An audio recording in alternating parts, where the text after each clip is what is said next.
Tito capítulo 2, verso 12, enseñándonos que renunciando a la impiedad y a los deseos mundanos, vivamos en este siglo sobria, justa y piadosamente, aguardando la esperanza bienaventurada y la manifestación gloriosa de nuestro gran Dios y Salvador Jesucristo. Y ahora leamos segundo libro de los Reyes, capítulo 6, verso 24. Después de esto aconteció que Ben-Hadad, rey de Siria, reunió todo su ejército y subió y sitió a Samaria. Y hubo gran hambre en Samaria a consecuencia de aquel sitio, tanto que la cabeza de un asno se vendía por 80 piezas de plata, y la cuarta parte de un cab de estiércol de palomas por 5 piezas de plata. Capítulo 7. Había a la entrada 4 hombres leprosos, los cuales dijeron el uno al otro: para que no estemos aquí hasta que muramos. Si trataremos de entrar a la ciudad, por el hambre que hay en la ciudad moriremos en ella, y si nos quedamos aquí también moriremos. Vamos pues ahora y pasemos al campamento de los sirios. Si ellos nos dieren la vida, viviremos, y si nos dieren la muerte, moriremos. Se levantaron pues al anochecer para ir al campamento de los sirios, y llegando a la entrada del campamento de los sirios, no había allí nadie, porque Jehová había hecho que el campamento de los sirios se oyese un estruendo de carros, ruido de caballos y estrépito de gran ejército. Y se dijeron unos a otros: he aquí el rey de Israel ha tomado a sueldo contra nosotros a los reyes de los hititas y a los reyes de los egipcios para que vengan contra nosotros. Verso 8.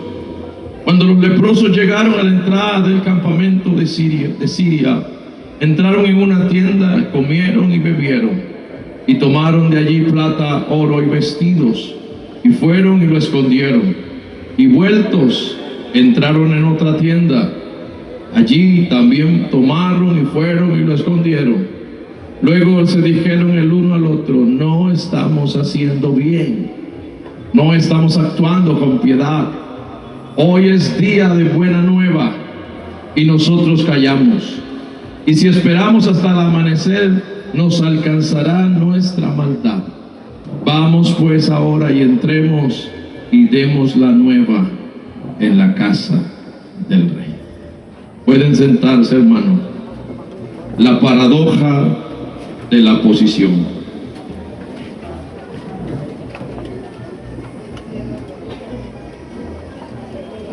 El episodio de Samaria, aproximadamente en el siglo 9 antes de Cristo, es uno de los momentos más icónicos en la historia de Israel.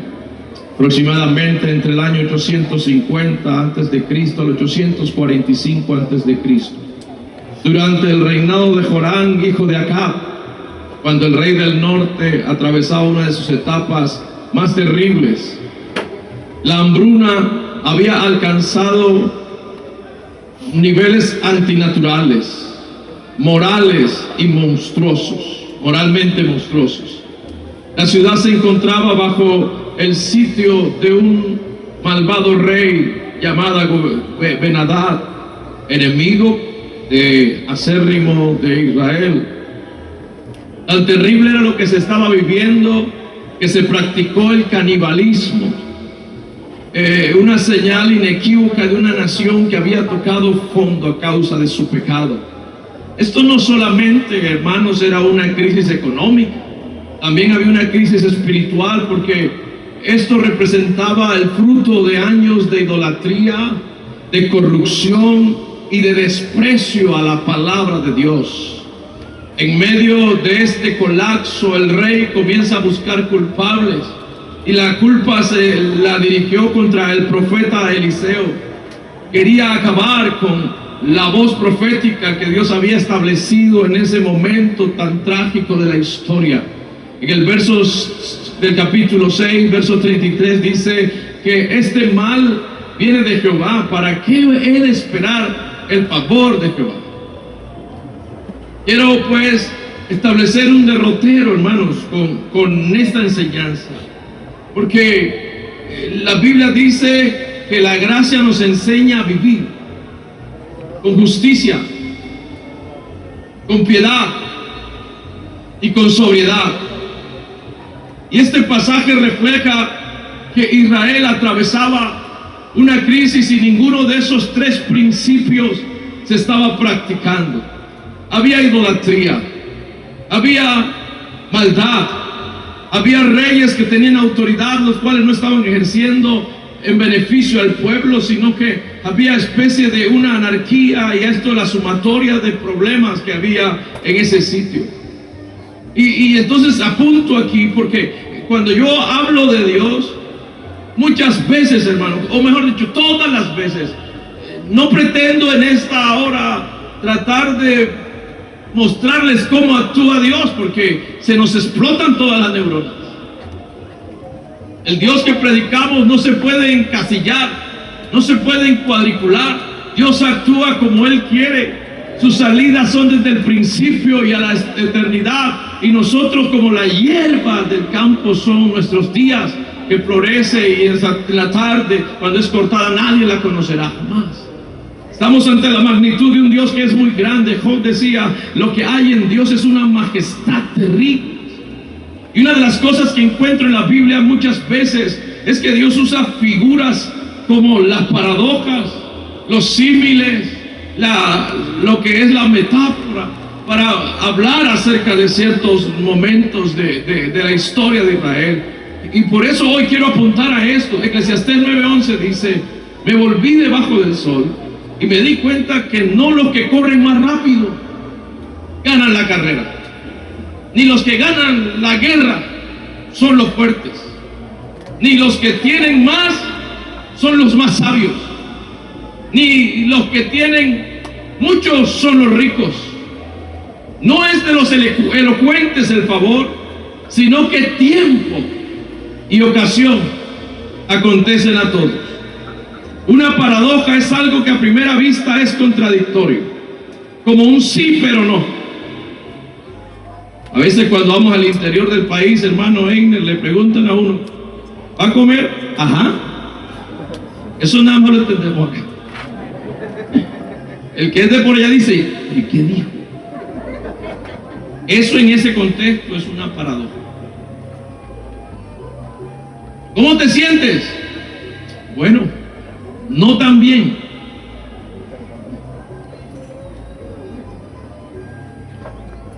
¿Vas para arriba o para abajo? Para las dos.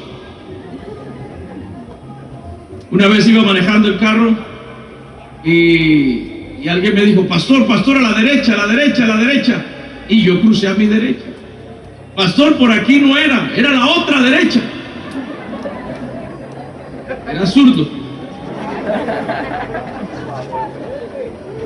Las paradojas nos contradicen, y la Biblia está llena de cosas así, cosas que uno no entiende a simple vista. Faraón dijo: hay que matar a todos los niños. Ángel, Dios te bendiga. Había que matar a todos los niños menores de 2 años. Pero el que tenía que matar no lo mató. Dios se lo metió al palacio. A este le pagan la carrera universitaria, le pagas el ICETES, lo enseñas a ser un soldado, me lo vas a educar, porque más adelante este es el que va a libertar al pueblo. Dios actúa como Él quiere, no los que están atrás son los apartados. Esa frase hay que mandarla a recoger, porque yo he conocido gente que se sentaba atrás en la iglesia y hoy pasan en los altares. Y he conocido, hermano Plutarco, gente que se sentaba en los altares y hoy ni siquiera están en la última banda. Así que Dios puede en esta tarde ya pulverizar los conceptos, las estadísticas, los métodos del hombre, porque el Dios que estamos predicando en esta mañana es soberano y manda sobre todo. ¡Aleluya! Con Dios no se discute, a Él se le obedece. Amén. Este jueguito de palabras muchas veces nos pone en contraposición, hermano. Porque es como que hay dos realidades y entonces ¿a dónde apuntamos? Entonces Dios dice, bueno, espérate, Carlos, espérate, no pienses así. Isaías 55, Isaías, ven acá, escribe esto. Dile a Carlos que los pensamientos míos no son sus pensamientos, porque los pensamientos son muy bajos, los de él, los de usted son muy bajos en comparación con lo que Dios piensa, porque el único que tiene capacidad en su pensamiento de crear es Él. Nosotros no creamos, somos criaturas suyas. Si Dios piensa, uy, voy a mandarles otro sol allá, uy, aparece un sol. Digo, quiero que aparezca otra especie, aparece. Porque Él tiene en su pensamiento creatividad. Pensó y actuó. Y aparecimos nosotros. Amén. Aquí veo que esta ciudad Samaria, que está muy cerca de Jerusalén, hoy se llama Ariel. Esa ciudad, pues se dividieron en el tiempo del hijo de Salomón, y entonces el reino del norte, el reino del sur, y se estableció allí como una división, y Samaria se convirtió en la capital del reino del norte.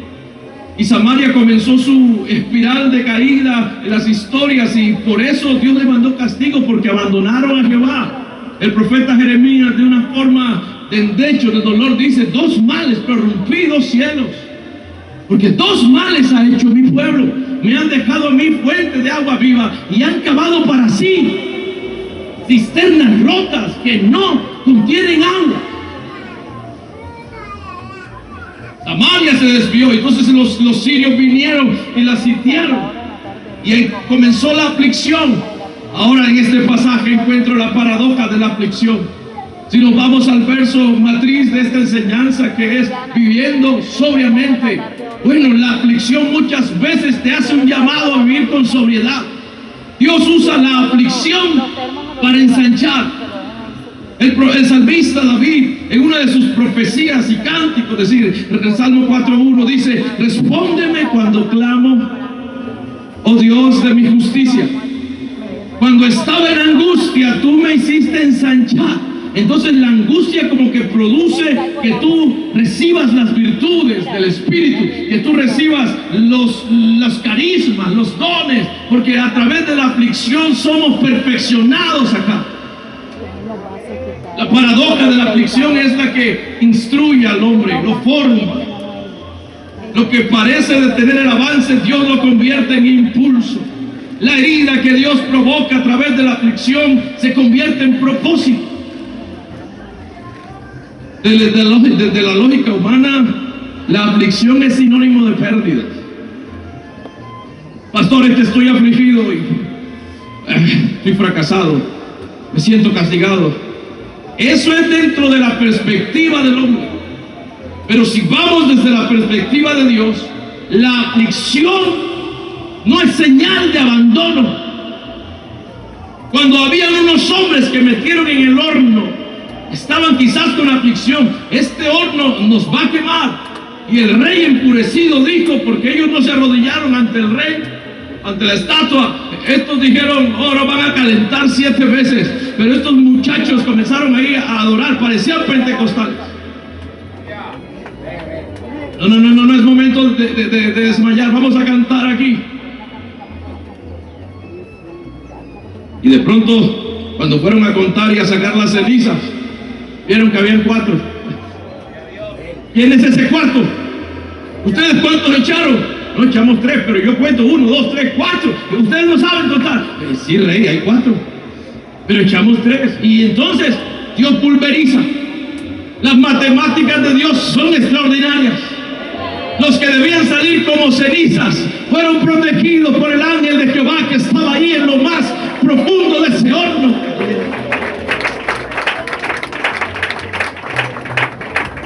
Oh, de en medio de sus dolores clamó: Dios conoce mi camino, y sé que después de la prueba yo voy a salir muy valioso como el oro. Oh, Job entendió, hermanos, que había un Dios que era capaz de hacer justicia. A pesar de todo lo que estaba pasando, se le murieron los 10 hijos, hermanos. Hizo un funeral de 10 féretros. Tenía camellos. 50,000 camellos. O 5,000, creo. Y entonces, ¿sabe cuánto vale un camello en Israel? 50 millones de pesos. Tuve la oportunidad, Alberto, de llevarme a mi papá para allá, al MAS, y a mi mamá.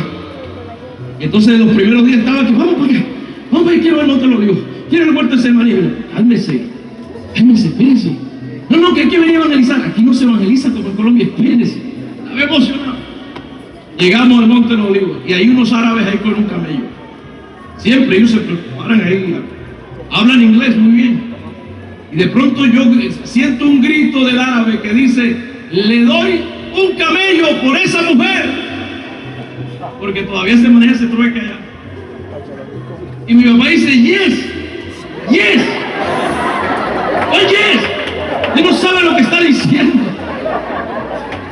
Ya estuviera mi mamá.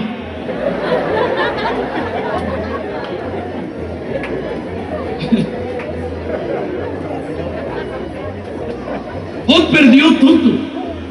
Era un hombre fiel. Levantaba altares.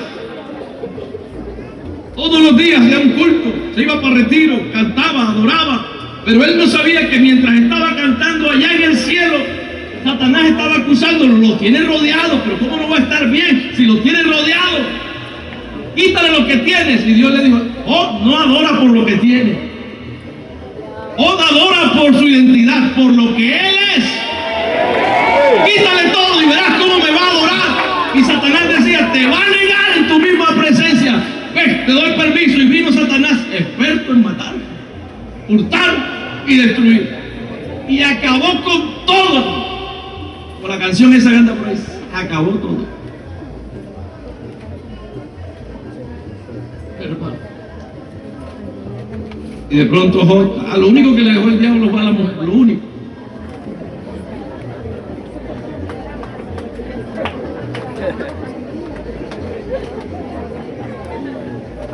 No voy a predicar sobre esto, pero había una característica en esa mujer. Y hay gente que tiene esa estructura de vida. Mientras se sienten bien con lo que tienen, son tremendos de adoradores. Pero quítale lo que tiene para que vea que su corazón se vuelve fábrica de quejas. Comienza a quejarse. Esta mujer fue allá y vio a Job. Hoy maldice a ese Dios que tienes tanto tiempo en la iglesia, tanto tiempo, tantos retiros que lleva, tantos campamentos, tanto tiempo, y estás diezmando y estás haciendo esto como mujer rencillosa.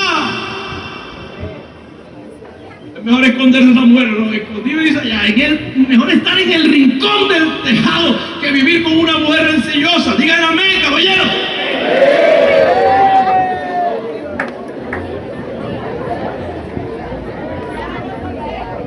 Espérense, hermana, que ahorita voy con ellos.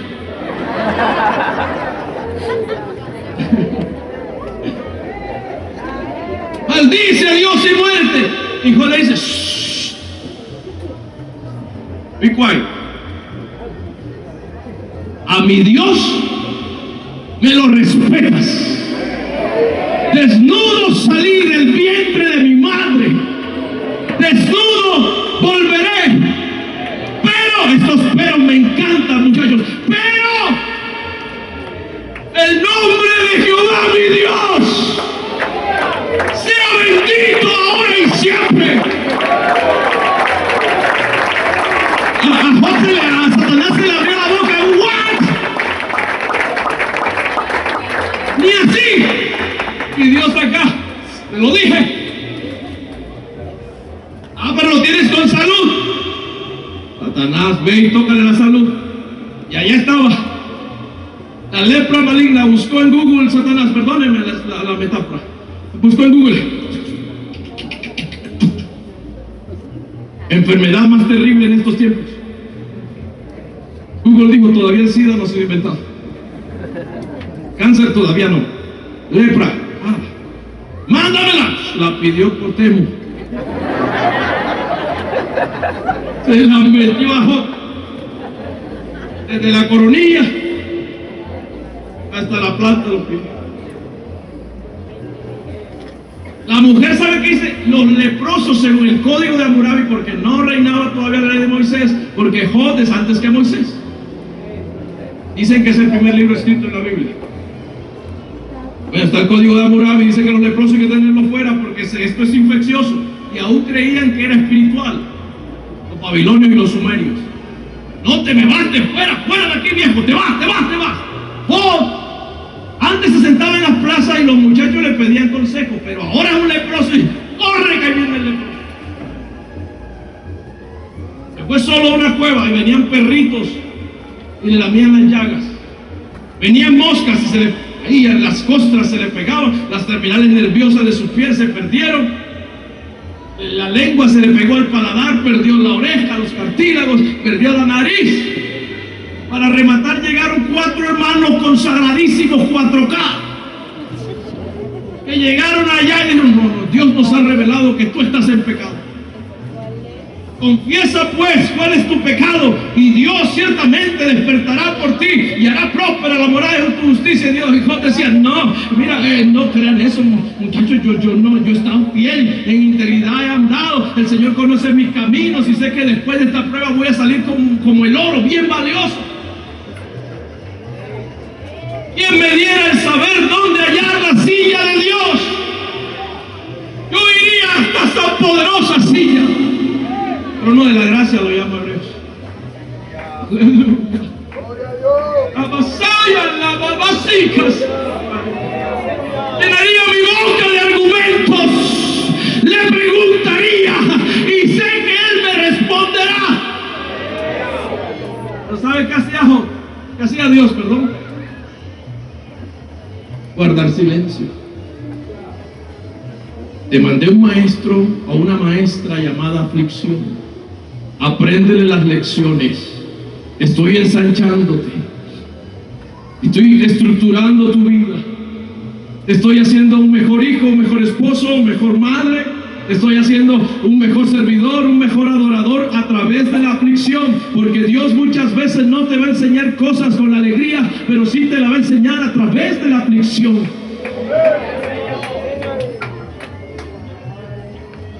Dios guardando silencio. El libro de Job está la mayéutica, que es preguntas para allá y preguntas para acá. Y Job preguntaba tanto hasta que Dios comenzó a responder.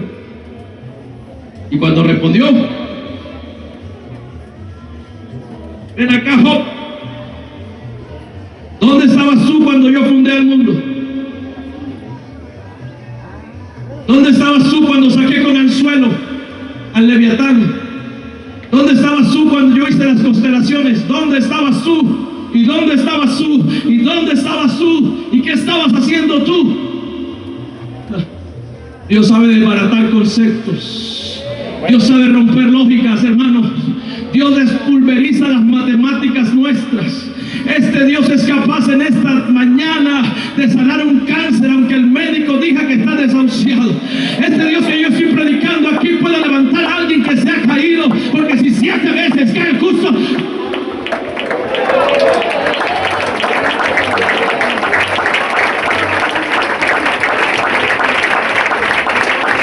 allá al finalizar el libro, Dios dijo: Satanás, quítate, échate para allá, ahora me toca el turno a mí. Lo arruinaste, lo enfermaste, y allá está Job, allá adorando. Ahora me toca a mí, porque si fue fiel en la aflicción, si fue fiel cuando estaba enfermo, ahora lo voy a prosperar hasta el doble.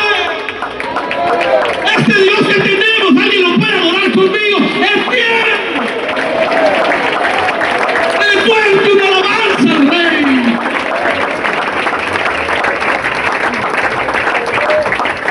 Tan terrible era la presión que se vivía en Samaria, que estaban vendiendo cabezas de burros, perdónenme la expresión, pero valía mucha plata, mucho dinero, una cabeza de un burro, porque había hambre, mucha hambre. Pablo decía en Corintios que la tribulación produce en nosotros un excelente y eterno peso de gloria, porque no miramos las cosas que se ven, sino las que no se ven, porque las cosas que se ven son temporales, pero las que no se ven son eternas. La aflicción trae cosas difíciles, Pero como estamos en el medio de la piedad nos enseña a contentarnos, sea cual sea la situación. Amén.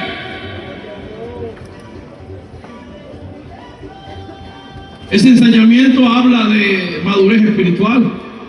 Dios sabe cuál es nuestra aflicción, dice la palabra del Señor, que Él está atento a las aflicciones del justo. Y entonces la aflicción trae una línea invisible que no la entendemos, no la vemos muchas veces. Y es que entre la aflicción y la fe, muchos sobrevivimos. Yo siempre me he mantenido entre la aflicción y la fe, porque la aflicción causa dolor, pero la fe te da esperanza. Amén. Si yo me echo hacia la aflicción, me voy a llenar de quejas, lamentos, pero como yo me voy a la fe, esto está pasando, pero yo sé que Dios me levantará. Vos decías, yo sé. Eso te mantiene en la aflicción. El confesar, no el quejarte. El confesar de que tú estás en las manos de un Dios que te guarda sin caída, guarda tu propósito. Aleluya. Aleluya. ¿Dónde estás? Estás en la nebulosa entre la fe y la aflicción, ¿verdad? Si te vas para la aflicción te vas a lamentar, vas a créeme que te vas a volver una persona amarga, como le pasó a Mara, o a Noemí, perdón, que se convirtió en Mara. Oh, ella decía, he perdido todo, el Altísimo se volvió contra mí. Pero había una Ruth que dijo, pero tú me hablaste, acuérdate que me hablaste de un Dios grande que hace milagros. Tú me hablaste de un Dios que los abrió el mar rojo y los hizo pasar en seco, que hace temblar montañas. Ese Dios te va a devolver. Vámonos a la casa del pan. Y volvieron a la casa del pan, y la que era amarga se convirtió en Noemí. Y Ruth, a pesar de que era moabita, Dios la metió en el linaje, porque eso hace Dios. En medio de la aflicción te va a sorprender. Tú no sabes dónde te va a llevar Dios. Hay alguien que está afligido en esta hora. Quiero decirle que hay un Dios que tiene promesas más grandes que tu realidad, que tiene promesas que son en el sí, que son en el amén, que no caen en tierra.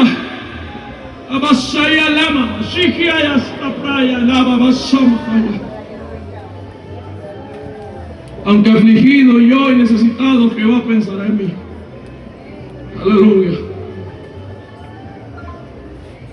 Encuentro aquí que había tanta hambre que de pronto el rey pasó por una calle y una mujer dijo, dame acá tu hijo y vamos a comernos tu hijo. Se volvieron caníbales. Y el rey le dio al hijo. Qué cosa tan extraña eso. Bueno, vamos a comernos al muchachito hoy, está cachetoncito y todo, vamos a hacer un sancocho con mi hijo. Y cocinaron al hijo. Lea la Biblia para que vean. Cocimos pues a mi hijo y lo comimos. Pero mañana ya sabes, nos comemos al tuyo. Aquí hay una paradoja. La paradoja del dar. La piedad nos enseña a dar, a pensar en el prójimo. Amén. Es muy fácil llorar con los que lloran. Muy fácil. Pero es más fácil llorar y reírse del que llora. Y es muy difícil reír con el que ríe. Cuando alguien está necesitado, usted se identifica. Pero hay gente que tiene el corazón tan malo que se burla, que le produce un fresquito, dicen por ahí. Otro no es el fresquito, sino un huracán. Menos mal. Pero reír con el que ríe. La piedad te enseña a que tengas contentamiento con la victoria de tu hermano. Pero nosotros ponemos en sospecha cuando a alguien le ha ido bien. Cuando a alguien le está yendo bien, le buscamos el pero. Sí, es bien y todo, pero eso no hace parte del principio de la piedad. Porque eso te pone en una posición de maldad. Porque uno de los pecados de Edom fue burlarse del día de necesidad de su hermano. Y el otro pecado, no darle ayuda a su hermano.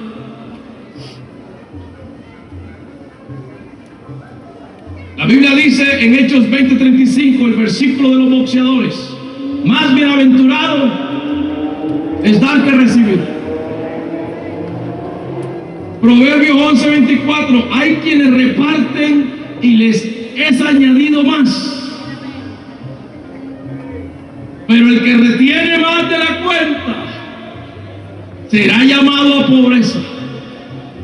Corintios 9:6, el que siembra escasamente, escasamente será su cosecha, porque Dios ama al dador alegre. La viuda dio todo lo que tenía, no desde la perspectiva de su necesidad, porque muchas veces nosotros damos desde la perspectiva de nuestra necesidad, lo pedimos, pero no podemos actuar así. La piedad nos enseña a creer en la abundancia de Dios, porque Él nos suplirá conforme no a nuestra necesidad, sino conforme a ¿qué? Sus riquezas en gloria. Cuando usted da, lo pequeño se vuelve grande. Cuando usted da, lo insignificante toma valor. Dios no puede poner nada. La piedad dice que Dios no puede poner nada en la mano cerrada. Aquella mujer entregó a su hijo. Aquel rey, perdón, entregó al hijo y lo comieron. Aunque suene algo extraño esto y utópico, pasó. Pero la verdad es que el milagro empieza cuando soltamos, cuando comenzamos a dar. Amén. Abraham soltó lo suyo. Amén. Salió de su tierra, su parentela, entregó a su único hijo, lo entregó. La viuda entregó el aceite que había y el poquito de harina, y Dios le trajo multiplicación. Dios actúa así. Encuentro otra cosa, es que la paradoja de las pérdidas. Samaria estaba quebrada, en bancarrota. Oh, la pérdida. ¿Cuántos de los que estamos aquí no hemos perdido algo? Hemos perdido muchas cosas. Si preguntáramos, hiciéramos un listado, oh, mucha gente ha perdido salud, ha perdido vida, porque poco a poco nos vamos desgastando. La dignidad, el prestigio, la pérdida llega a nuestras vidas, pero Dios dice, a través de la piedad, la pérdida no es derrota. Porque aquí cuando se pierde, Dios dice, no estás perdiendo, estás ganando. En estos días que se desbordó ese río, nos metimos, llevo 15 días, hermanos, porque empezó arriba en Leticia, y allá hay un pastor amigo, y yo fui allá con los hermanos, con una cantidad de mercados, y le dije, Faura, aquí estamos para ayudarte. Y le ayudamos, y trajimos algunos, y hacemos cosas, pero el agua viene bajando del cauce, y después llegó a Montería. Y desde que llegó a Montería le dije a los hermanos, hay que sacar las cositas, hay que sacarla, esa agua viene, vamos a ser precavidos, vamos. Algunos hermanos decían, no hermano, ya 40 años, ya eso no va a pasar, el agua no va a pasar, pero pasó. Comenzamos desde el sábado, que fue el día crítico, el agua venía subiendo. Yo decía, Señor, bueno, a los hermanos hay que echarle la mano a sacar neveras y colchones y escaparates, todo, hasta animales montamos. Pero yo tengo algo que arde en mi corazón, yo voy a dejar esa nevera ahí. Fui para la esquina, agua por aquí. Recuerdo que me metí en una cuneta, porque como es pavimento, pero dejan las cunetas. Y caí en la cuneta. ¡Tush! Pero nadie me vio, menos mal que no hay luz. Había ido la luz, pero me pegó una matada, perdón.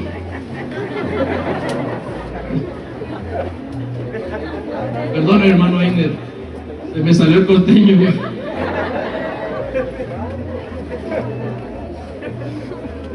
Es migajé, dijera alguien que me está viendo. Nadie me vio que estoy. Entonces yo comencé a gritar, Cristo es tu mayor necesidad. Las personas bajaban y subían, colchones inflables, canoas para allá, por acá. Cristo es tu mayor necesidad. En esa esquina, Cristo te ama, te quiere salvar. Cuando usted tiene un corazón de misiones, hermano, las almas es lo mejor. Que se pierda la nevera, que se pierda todo, pero hay que salvarla. Y muchos pasaban, amén, hermano, amén. De pronto venía una mujer con un niño un adolescente que le estaba llevando un saco. Ella me miraba y me miraba y me miraba. Y yo le decía, ¿necesitas a Cristo en tu corazón? Ella vino y me abrazó. Sí, hermano, necesito, perdí todo. Hasta el animalito se me ahogó. No sé para dónde ir. ¿Para qué vivir más?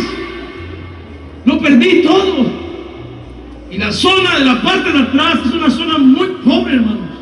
Inclusive hay zona de invasión allá. Y hay casas que son en cartón, en plásticos. Y eso se fue a pérdida total. Y esta mujer vivía en esa parte de esa invasión llamada Canaán. Comencé a orar por ella, era muy bajita, le puse la mano en la cabeza y comencé a orar y a ministrarla, y ella comenzó ahí a llorar, a llorar, a llorar, a llorar, y no importa, créeme que Dios le da el valor a esas lágrimas, los que siembran con lágrimas, con regocijo.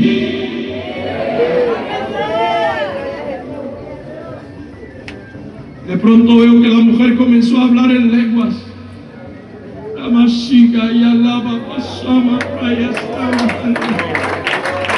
muchas veces, hermano, para que Dios te eleve de nivel, vas a tener que perder todo. Vas a tener que ser un hombre de pérdidas, es verdad. Se pierden amigos, se pierden personas que tú considerabas muy cercanas, se van a perder, se tienen que ir. Hasta familias se tienen que ir, tú los tienes que perder.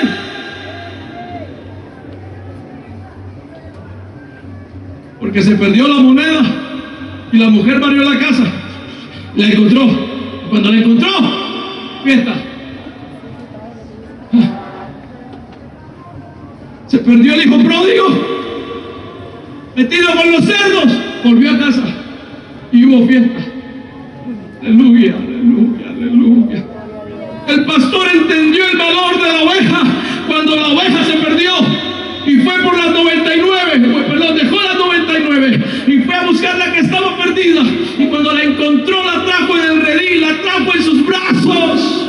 El valor de una oveja, el pastor la comprende cuando alguien se le aparta, cuando alguien se va al mundo. No, voy a cuidar, voy a levantar el cayado en lo alto, porque el cayado infunde aliento a la oveja, infundirás aliento al corazón a través del cayado. Amén. Y la trajo al redil. Pablo decía, un hombre que hablaba 7 idiomas, hermanos, tenía 3 nacionalidades. Políticamente iba ascendiendo al Sanedrín quizás para ser sumo sacerdote, pero camino a Damasco perdió todas esas cosas. Camino a Damasco perdió el prestigio. Camino a Damasco perdió todo lo que él lo representaba como ciudadano romano, lo representaba como un hombre judío de Benjamín, del linaje de Benjamín. Al 8º día todas esas cosas él la perdió, porque se le abrió el cielo en 20 segundos, y si el cielo se abre en 20 segundos, te doy la garantía de que algo puede pasar en tu vida. El perseguidor se convirtió en apóstol. ¿Cuántas cosas tenía alguien aquí? Perdía cosas, pero me gané a Cristo. Estaba en el camino de los perdidos, pero me gané a Cristo. Con Cristo estoy juntamente crucificado. Ya no vivo yo. Alguien que me ayude a predicarlo. Mas vive Cristo en mí. Yo no me arrepiento de haber seguido a Jesús. Yo le entregué mi vida a Jesús siendo un adolescente. Yo no anhelo la vida del mundo. Yo no extraño a mis compañeros quizás de tragos y fiestas. Yo no amanecí borracho esta mañana. Yo amanecí dando gracias a mi Dios por su benevolencia, porque nuevas son sus misericordias cada mañana. Yo amanecí, alguien conmigo amaneció igualito, con un cántico nuevo en mi boca. Aleluya. Yo amanecí dando gracias a Dios por la grandeza de Él. Yo amanecí esta mañana diciendo gracias a Dios por mi familia, gracias a Dios por mis hijos, gracias a Dios por mi proceso. Gracias, Señor. Porque tú, sol de la mañana, das vida, siendo tú el Rey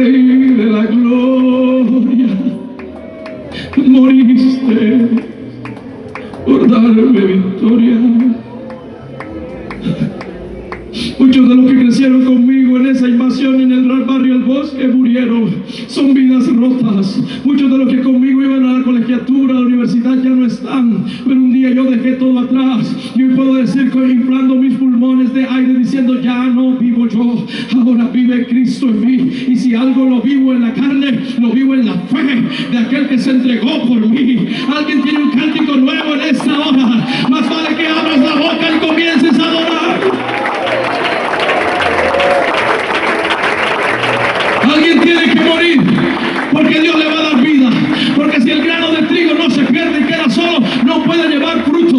Hay cosas que tú tienes que darle un golpe de muerte en este retiro para que puedas vivir la vida de Cristo.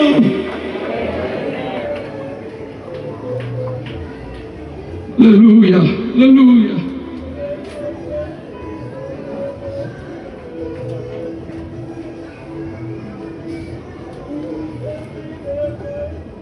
No voy a pasar mi vida recordando algo que fue doloroso. No puedes pasar tu vida lamentándote que fue momentáneo. Es verdad que hay gente que te ha hecho mal, hay gente que te ha causado males, pero tú no vas a ser identificado con aquel que te hizo perder.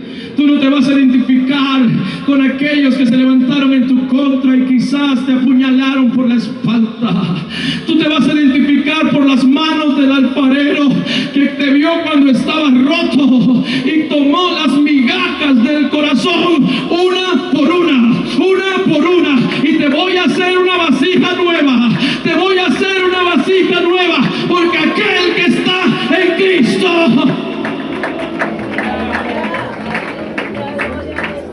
Aleluya.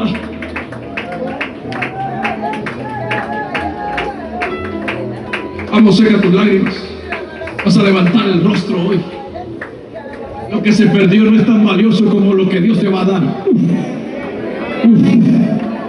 Aleluya. Quizás estabas en la lista de los que perdieron. Yo le decía, hermanos, es verdad que lo van a censar ahora en Montería. Van a venir mucha gente a su casa. Van a venir a censarlo y preguntarle qué perdió. Pero acuérdate, mi hermanito, mi hermanita, acuérdate de esta palabra, por favor. Tú no eres víctima de nada. Tú no eres huérfano de nadie. Tú eres hijo de Dios. Lo perdido Dios nos multiplica.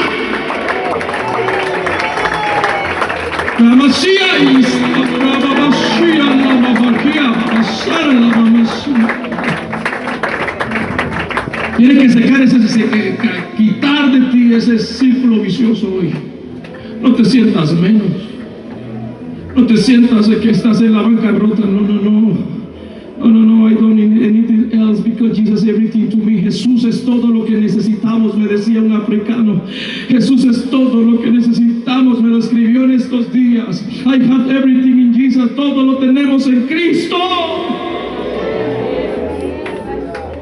Aleluya. Cuando había en Samaria esta hambre, un profeta, un hombre de Dios, abrió la boca. Esto me encanta, prepárese.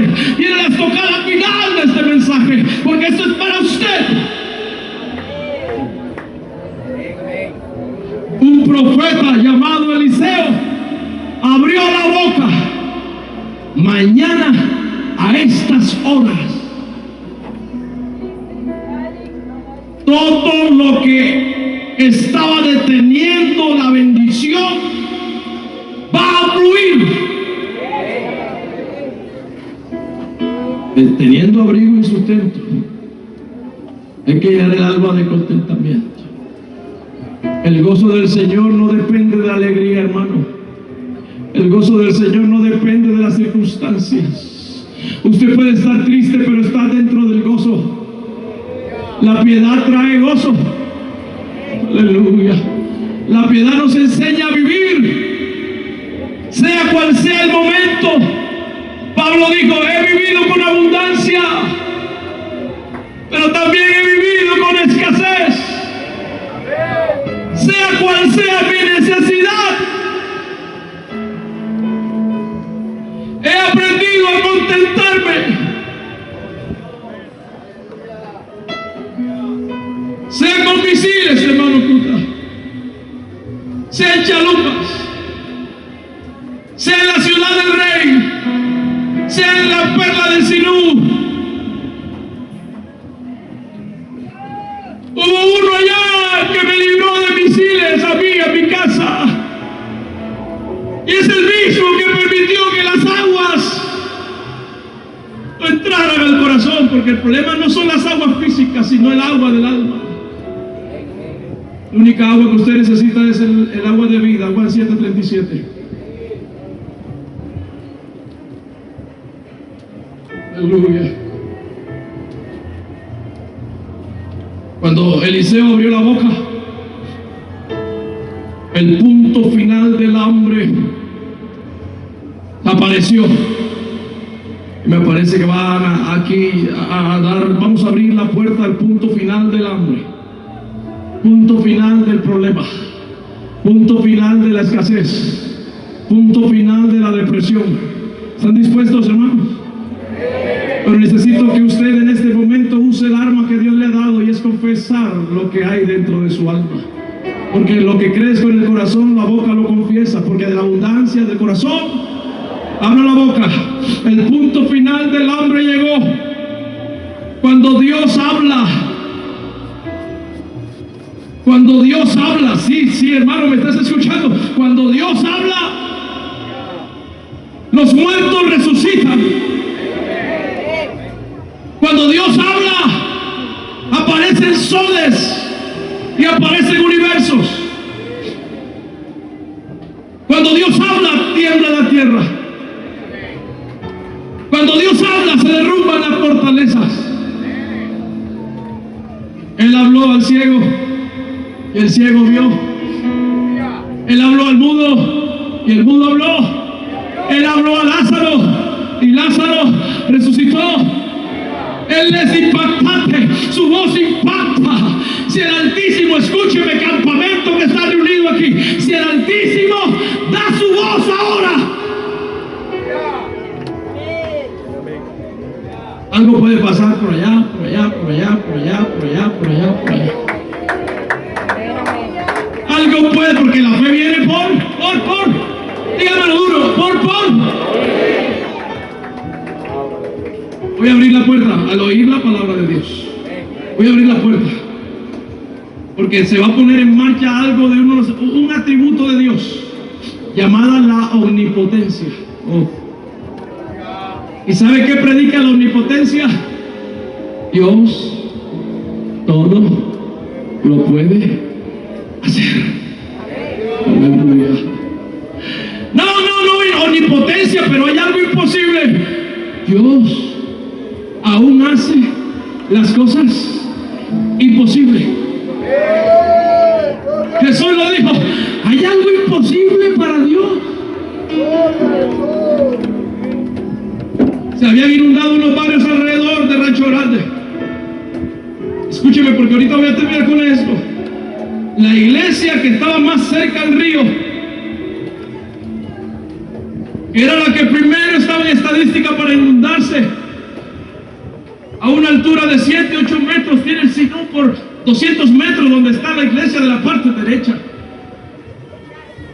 Pero comenzó el agua a meterse por atrás, y el temor mío, hermano, le confieso, era que las dos aguas, tanto del río de 200 metros y los canales que ya habían invadido una cantidad de barrios y congregaciones de nuestros compañeros, comenzó a llegar lentamente a casa por casa. Y los hermanos me decían, el hermano Banda se inundó, el hermano Merni se inundó, el hermano Nelson, el hermano Noel, íbamos a ayudar a sacar las cosas. Y yo, Señor, esta agua sigue subiendo. Y el problema es que si se encuentran las dos aguas, Montería es historia, porque el río se encuentra y hace camino, y esto lo inunda y nadie lo puede sacar.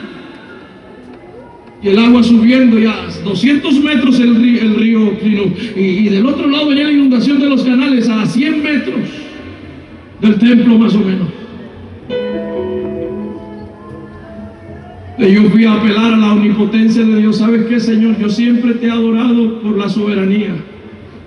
Yo te he adorado, Señor, porque tú mueves las cosas como tú quieres. O sea, tú eres Dios aquí, tú actúas como quieres, a la hora que quieres. Tú puedes hacer todo, Señor, pero sabes que si se halló gracia delante de ti, tú le dijiste al Jordán, detente, Jordán. Salmo 114, el río Jordán, le hicieron una pregunta: ¿qué viste? oh Jordán? ¿Qué viste? ¿Que te volviste atrás? ¿Qué viste? Señor, muéstrame lo que vio el Jordán, Señor, muéstrame.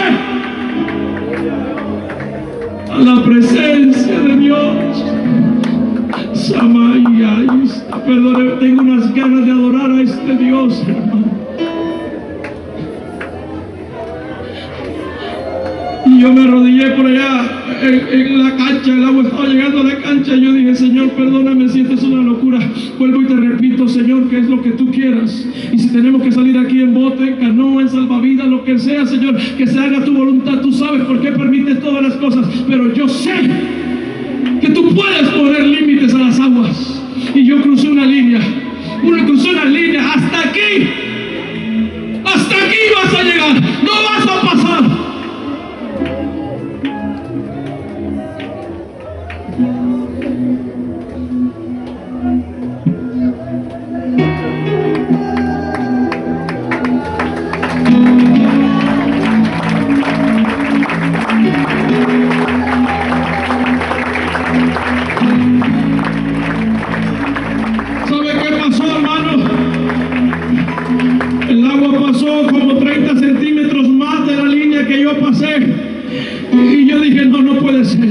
El Señor entonces nos va a inundar acá. Y yo le dije, hermanos, vamos a tener que subir las cositas. Ya Dios me mostró a mí que esto se viene. Porque Dios muchas veces quiere explotarte el globo. Y muchas veces te va a hacer parecer que las cosas van mal, pero te la cambia. Te la cambia. Al día siguiente me llamó el hermano, el agua descendió. Llama, y está. El agua está retrocediendo. Y esta mañana que hablaba con un hermano de la Junta, me dice, hermano, ya secó la casa del hermano Banda, ya la casa del hermano Noel, ya, y la casa del otro, y está retrocediendo. Oh, yo quiero darle gloria y honra a este Dios, porque nosotros no te escuchamos, dice, no tenemos un Dios clavado en la pared. Nuestro Dios no es un muñeco, nuestro Dios no es de Semanas Santas. El Dios que tiene esta iglesia dijo, yo soy el primero, soy el último, soy el que era, el que es, el que ha de venir, el todopoderoso, el que tengo la mejor noticia, está aquí con su poder ilimitado para sanarte, para restaurarte, para llevarte a ti de gloria en gloria, de victoria en victoria. Se va a detener el caos, lo siento por mi espíritu, se va a detener el caos para ti. Aleluya.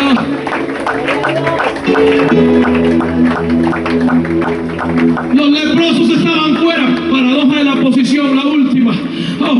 Los leprosos estaban fuera y dijeron, si nos quedamos donde estamos nos vamos a morir. Vamos a ir a Samaria a decirle allá, vamos a decir a los sirios que tenemos hambre, que tenemos vestido, y si ellos nos perdonan viviremos, y si no, vamos a morir. Hay un epitafio en el Colonial Park Cemetery en los Estados Unidos. You will be great, and tú estarás donde yo estoy, because I was where you are, porque tú estarás donde yo estoy. La posición que usted tiene es relativa, hermano. Es posible que estés allá, pero un día estarás acá. Estás abajo, pero Dios te puede poner arriba. Es posible que estás afuera, pero Dios te puede poner adentro. Es posible que estés arriba, pero también puedes estar abajo. La paradoja cambia aquí. No el que corre es el que gana la carrera, no el más fuerte es el que gana la guerra, porque Dios toma las cosas que no son como si fuesen. A dos pastores allá en el Apocalipsis le dijeron, al pastor de Esmirna, el primero y el postero, el que estuvo muerto y vivo, dice esto: yo conozco tus obras y tu tribulación, y aunque eres pobre, tú eres rico. Esto me encanta, porque era un pastor muy pobre.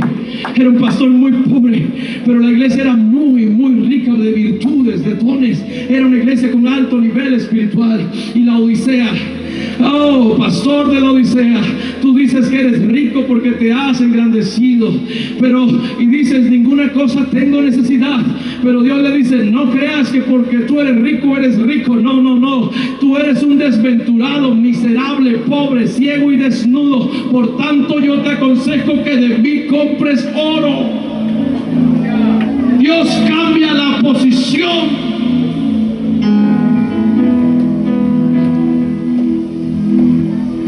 Un ángel se convirtió en demonio, un tartamudo se convirtió en predicador, alguien Alguien que había preparado un desfile en un caballo terminó ahorcado, y al que iban a ahorcar terminó paseado en un caballo. Esto va a ser Dios acá.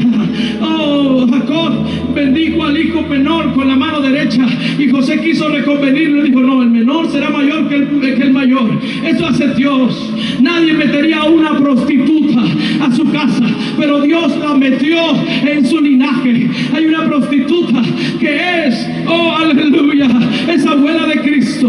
Si el maná estaba fuera del arca, el maná se descomponía, pero si el maná lo metían dentro del arca, el maná se conservaba. La vara fuera del arca era una vara insípida, seca, pero la vara dentro del arca reverdeció. ¿Dónde estás? ¿Dónde estás? ¿Dónde estás? Si alguien está en la presencia de Dios, que se prepare porque vienen cosas grandes. Si alguien tiene la posición en Dios, si usted está donde Dios quiere que usted esté, se abre el cielo.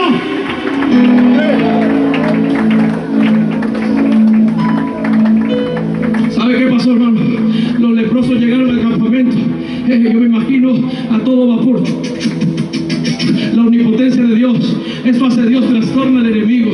Cuando los leprosos fueron al campamento de los sirios, escúcheme bien. Dice la Biblia: Jehová había hecho que el campamento de los sirios escuchase estruendo de carros, de ruidos de caballos y estrépito de un gran ejército.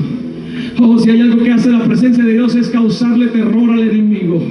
Si hay algo que hace la presencia de Dios es hacer que su enemigo se asuste. Los hermanos que están aquí de Polo Nuevo Central saben esta historia que voy a contar. Hace unos años estábamos poniendo los aires acondicionados allí en la iglesia, y eso de la medianoche habían quitado la luz como cosa rara en Polo Nuevo. Yo espero que haya cambiado las cosas. Y estábamos cavando la zanja para poner el polo de tierra. A esa hora, 1 de la mañana, porque venían unos hermanos de Malagua a colaborarnos allí, unos ingenieros. Pastor, no se preocupe, pero le trabajamos en la noche y nosotros le colaboramos aquí. Y así iban, los hermanos iban, venían, y en la noche una de esas se fue la luz. Y no querían perder la noche y prendimos los celulares a alumbrar mientras cavábamos la zanja en el frente de la iglesia. De pronto yo andaba con un pocillo de café, como cosa rara, porque el justo con café vivirá.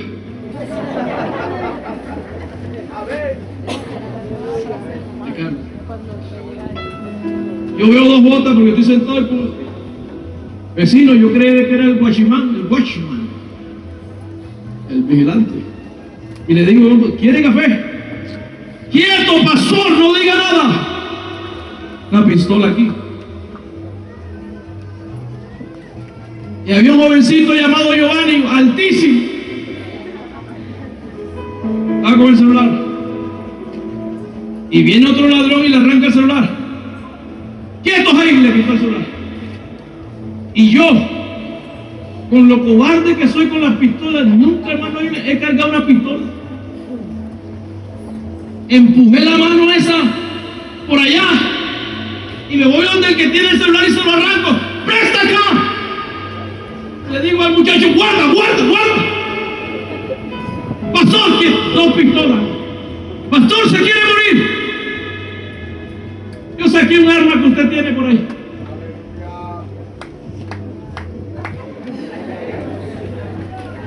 Se la pongo así, casi en la nariz. A la casa de Dios no vienes a robar. Y me volteo y le digo al otro: a la casa de Dios no vienes a robar. Si me muero, me muero, pero a la casa de Dios no vienes a robar. Había un muchacho barrigoncito que se escondió detrás de la columna que estaba ahí. Escondido. Apenas vio el pastor reprende, él salió con el dedo: en el nombre de Jesús, a la casa de Dios no vienes a robar. 2 dedos contra 2 pistolas. Los que estaban en la zanja salieron con los dedos. Los desfecundaron. Oh, hermano, las armas de nuestra milicia no son carnales, son poderosas en Dios para destruir fortalezas. 7 dedos contra 2 pistolas. Los ladroncitos dijeron: ¡Ey, vámonos que nos van a matar! Salieron corriendo. ¡Wow, wow, wow! 1000 veces wow, ¿esto qué es? Pero si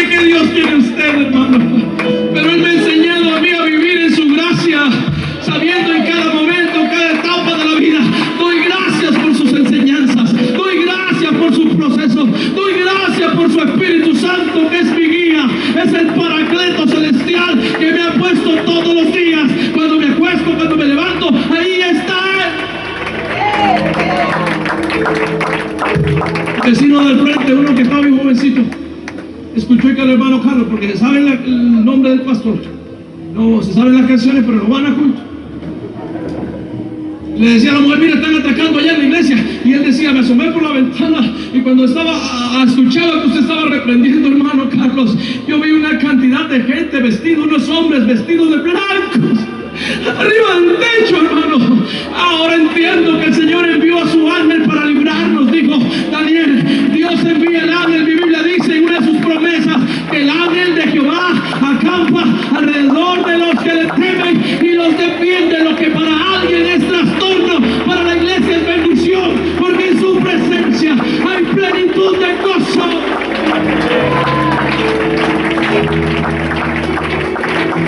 Los sirios como que escucharon que Dios los asustó. Porque Dios asusta a sus enemigos. Santo. Me parece que Dios le va a pegar un buen susto a tu enemigo hoy. Me parece que Dios le va a pegar un buen susto a aquel que se está levantando contra ti. Si el enemigo viene por un camino, va a huir por 7. Cuando los leprosos llegaron al campamento, ¿sabe qué dijeron como buenos costeños? ¡Coronamos! Y dijeron: guardemos la comida, guardemos el vestido. Y tomaron para allí plata, oro y vestidos y los escondieron. Y fueron a otra tienda y tomaron también y los escondieron. Pero me gusta la actitud de los piadosos, porque los piadosos dicen: hemos recibido algo de gracia. No lo merecíamos, pero Dios ha sido sobreabundante. Aleluya. Había un príncipe incrédulo que dijo: ni si Jehová abre la ventana de los cielos.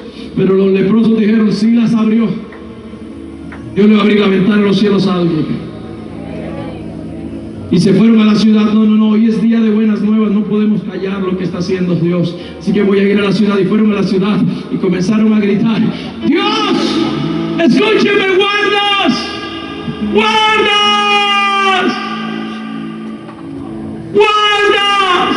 Me imagino los guardas diciendo: ¿y qué querrán estos leprosos? Tras que tenemos hambre y ahora van a venir ellos con su lepra, ahora sí nos vamos a morir todos. Y los leprosos: se abrió la ventana. Se abrió la ventana. Probadme ahora en esto. Probadme ahora en esto, dice el Señor.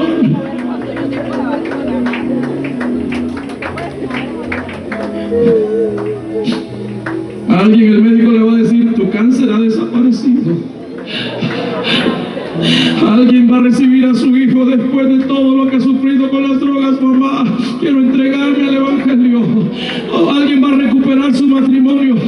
A alguien le va a llegar el punto final de su crisis. A alguien que estaba a 4 días de muerto va a escuchar una voz que dice: ven fuera, ven fuera, ven fuera. Oh, ¿sabe qué? También los guardas dijeron: espérate, vamos a preguntarle al rey qué vamos a hacer. Y le gritaron, la Biblia dice: y gritaron, hacen los gritos como que hacen parte de los procesos. Y gritaron: ¡Rey! Allá hay unos leprosos que dicen que se abrió la ventana de los cielos, que hay oro, que hay vestidos. Aleluya. Rey, ¿qué hacemos? Y el rey, un poco incrédulo, dijo: manden a alguien por si acaso, porque quizás los sirios están escondidos y nos van a matar. Manden a alguien. Y el rey le puso como una pruebita y los mandó. Pero cuando regresaron los espías, alguien en el pueblo lo escuchó y mandó un mensaje de WhatsApp: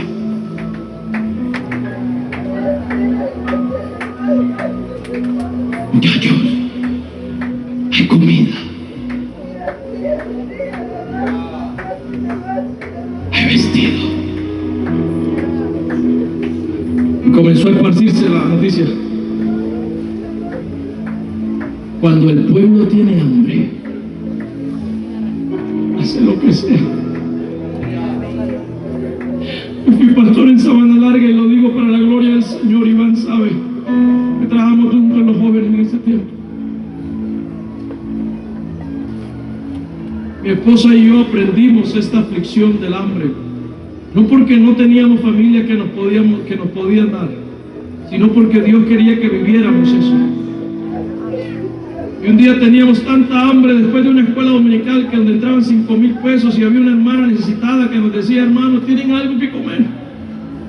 Y a veces una familia de nos mandaba un portacomida y le dábamos a la hermana, pero un día ni el portacomida ni la hermana.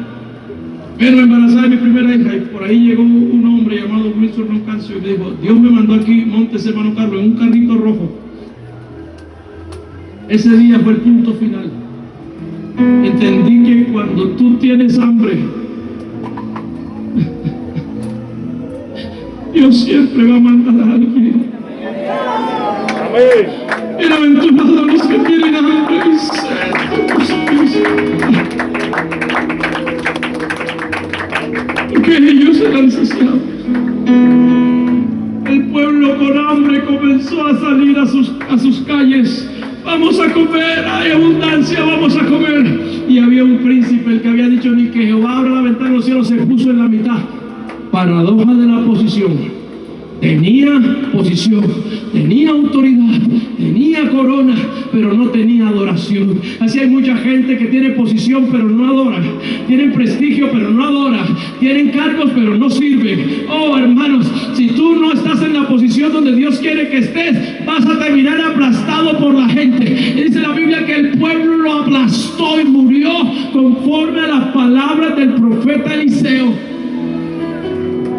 Póngase en pie, por favor. Y ese día el pueblo tuvo un...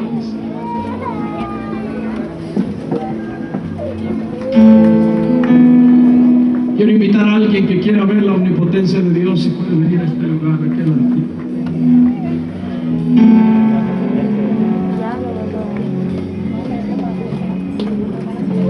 Cosas que ojo